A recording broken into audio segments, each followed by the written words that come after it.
Mas o caso do Eduardo Bolsonaro é um caso em tela, é um caso que, inclusive, preenche duas dessas categorias. Tanto como familiar do presidente Bolsonaro perseguido, como residente dos Estados Unidos perseguido. Olavo Edu Carvalho, melhor canal de corte do YouTube. Vamos começar o programa direto falando sobre a prorrogação do estado de emergência dos Estados Unidos em relação ao Brasil, que foi estendida ontem, após o fim do nosso programa, por mais um ano, segundo a decisão da administração Trump. Antes de ler a íntegra do documento e discutir as consequências dele aqui com vocês, eu acho que vale uma rápida explicação. Quando a gente fala em estado de emergência, a gente está falando de um instrumento jurídico que permite ao presidente dos Estados Unidos a utilização de competências, de poderes extraordinários, que no caso do Brasil, principalmente se traduzem em medidas relacionadas à economia, sanções e outras ações desse tipo. Nós vimos isso, por exemplo, no caso da tarifa, mas na prática, a IPA, I-E-E-P-A ou I-E-E-P-A, se você não for do Rio de Janeiro, a lei na qual se baseia o estado de emergência em relação ao Brasil permite que várias medidas sejam adotadas. Coisas como a investigação, a regulação ou proibição de transações cambiais, a restrições de transferências bancárias e pagamentos, bloqueio ou congelamento de bens e interesses patrimoniais e sanções econômicas a pessoas ou até mesmo entidades. E por aí vai. Agora que você já lembrou o que significa essa emergência, deixa eu ler o texto publicado pela Casa Branca, que diz assim, e eu vou ler na íntegra, tá? Em 30 de julho de 2025, por meio da Ordem Executiva 14.323, declarei uma emergência nacional relativa ao Brasil nos termos da Lei de Poderes Econômicos de Emergência Internacional, Código 50 do United States Code e por aí vai. Para enfrentar a ameaça incomum e extraordinária, cuja origem se encontra no todo ou em parte substancial fora dos Estados Unidos, a segurança nacional, a política externa e a economia dos Estados Unidos, constituído pelas políticas, práticas e ações do governo do Brasil que interferem na economia dos Estados Unidos, violam os direitos de liberdade de expressão de pessoas dos Estados Unidos, violam os direitos humanos e prejudicam o interesse que os Estados Unidos têm em proteger os seus cidadãos e as suas empresas.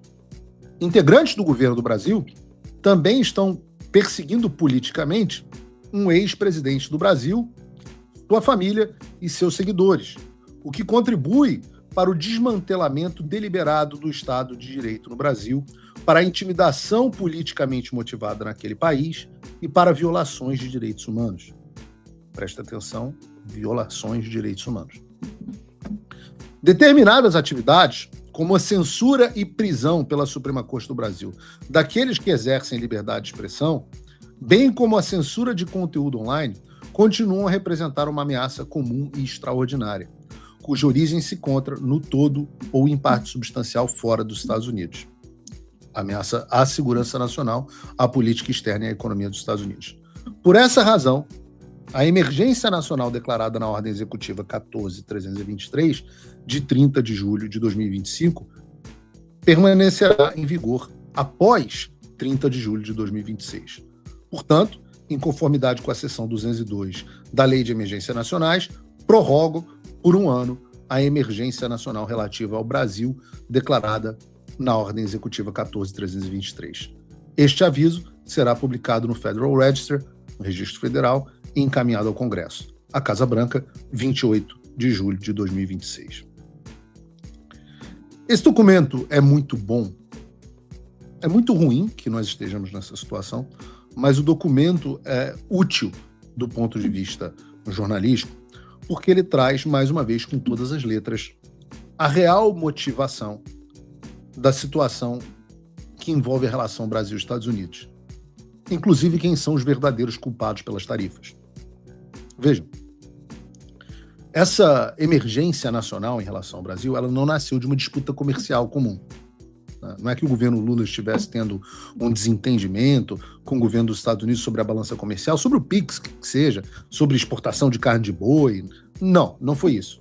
Essa emergência nacional, ela se originou a partir da conclusão inequívoca por parte do governo dos Estados Unidos de que autoridades brasileiras haviam projetado censura e coerção judicial para dentro dos Estados Unidos e que as ações do governo Lula e do Supremo Tribunal Federal estavam atingindo diretamente cidadãos, residentes e empresas americanas, ao mesmo tempo que utilizavam esse mesmo aparato judicial do regime para perseguir a oposição política, sobretudo o presidente Bolsonaro, os seus familiares, e aqui a gente cita, por exemplo, inclusive o Eduardo, que hoje se classifica dentro de duas categorias. Na primeira, na declaração original da emergência econômica, o meu nome é citado. Eu sou o único, além do presidente Bolsonaro, eu sou o único brasileiro que tem um nome textualmente citado. Dessa vez não há citação, mas no caso do Eduardo Bolsonaro é um caso em tela, é um caso que inclusive preenche duas dessas categorias, tanto como familiar do presidente Bolsonaro perseguido, como residente dos Estados Unidos perseguido. E ele cita também não só a família do presidente Bolsonaro, mas qualquer pessoa ligada ao seu grupo político que tenha falado contra o regime.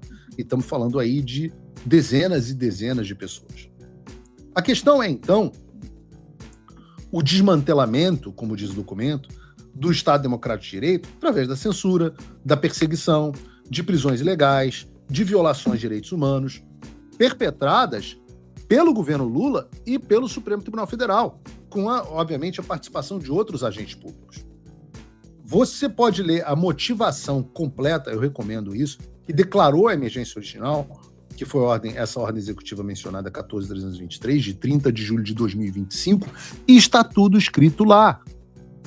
Logo na seção primeira, na seção 1, que abre o documento, Donald Trump diz o seguinte: seção 1, emergência nacional. Como presidente dos Estados Unidos, meu dever mais elevado é proteger a segurança nacional, a política externa e a economia desse país. Políticas, práticas e ações recentes do governo do Brasil ameaçam a segurança nacional, a política externa e a economia dos Estados Unidos. Membros do governo do Brasil tomaram ações que interferem na economia dos Estados Unidos, violam direitos de livre expressão de pessoas dos Estados Unidos, como o meu caso, violam direitos humanos e minam o interesse que os Estados Unidos têm em proteger seus cidadãos e empresas. Obviamente, o caso do Rumble é icônico, né? Membros do governo do Brasil também estão perseguindo politicamente um ex-presidente do Brasil que está contribuindo para a deliberada erosão do direito no Brasil, para intimidação motivada politicamente naquele país e para abuso de direitos humanos. Ou seja, não tem como ser mais claro do que nesses documentos. Não há dúvida para a imprensa. A imprensa não precisa ter dúvida do que está acontecendo. Está escrito, está explícito. Se havia alguma dúvida quanto à motivação, ela some quando você percebe que no mesmo dia em que o Donald Trump assina a ordem executiva que declara a emergência nacional, ele também inclui, no ano passado, o Alexandre de Moraes, a principal pessoa por trás dessas violações de direitos humanos no Brasil e nos Estados Unidos, na lista das sanções da OFAC através da Lei Magnitsky. Naquela ocasião, o Departamento do Tesouro escreveu uma nota detalhando as razões por trás dessa sanção. Eu relembro. Disseram assim: Moraes investigou, processou e reprimiu pessoas que exercem a liberdade de expressão protegida pela Constituição dos Estados Unidos, submetendo repetidamente as vítimas a longas prisões preventivas sem apresentar acusações. Por meio de suas ações como ministro do STF, Moraes minou os direitos de liberdade de expressão de brasileiros e americanos. Moraes tem atacado políticos de oposição, incluindo o ex-presidente Jair Bolsonaro, jornalistas, jornais, plataformas de mídia social dos Estados Unidos e outras empresas americanas e internacionais. O texto continua dizendo assim: ele também emitiu diretamente ordens a empresas de mídia social dos Estados Unidos para bloquear ou remover centenas de contas, frequentemente de seus críticos e de outros críticos do governo brasileiro, incluindo US persons, pessoas ou organizações que estão sob a proteção da lei americana. Moraes congelou ativos, revogou passaportes dos seus críticos, proibiu contas de mídia social, ordenou à Polícia Federal do Brasil que invadisse as residências dos seus críticos, apreendessem seus pertences e garantisse a prisão preventiva. Moraes está sendo sancionado nos termos do Decreto Executivo 13.818 por ser uma pessoa estrangeira responsável por cúmplice de ou que se envolveu direta ou indiretamente em graves abusos de direitos humanos. Vejam como a motivação das tarifas e das sanções Magnitsky foram idênticas. A declaração de emergência econômica veio junto com sanções ao indivíduo pelas mesmas condutas. Então, quando nós tratamos sobre esses assuntos, não há a menor dúvida sobre os culpados pela declaração de emergência nacional. Portanto, pelas tarifas e pelos cancelamentos de visto, pela Magnitsky e tudo mais que veio e que possa vir pela frente.